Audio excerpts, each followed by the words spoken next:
Governor Felix Camacho departed Guam today for a 4-day visit to Taiwan as a guest of the Taiwanese government. The governor's agenda this week will include conferences with political and business leaders on the island. According to a Taiwanese consulate official, a key focus of the trip is Taiwanese investment in the pending military buildup on Guam. And on Thursday, the buildup will be a topic of a conference in Taiwan with more than 80 major companies in attendance. He adds the trip also comes at a time when the Taiwanese are the third largest demographic among travelers to Guam, and after the value of bilateral trade between the U.S. and Taiwan has risen to $43 million over the last 2 years.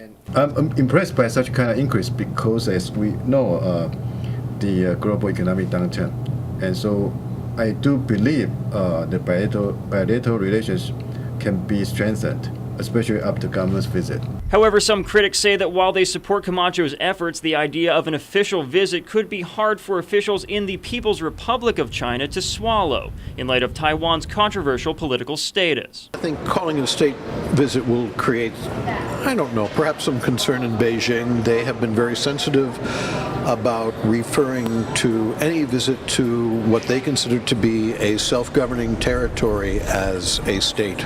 But the governor's chief of staff, George Bamba, this morning said Camacho's visit is an important one, and he notes that although the U.S. federal government has yet to give official recognition to Taiwan, other U.S. locales like Hawaii and Las Vegas, Nevada share close ties with the island nation. Certainly the State Department does not have a problem with that issue because, there are numerous states that actually have offices in both areas because of the economic ties between Taiwan and the United States that have existed long before.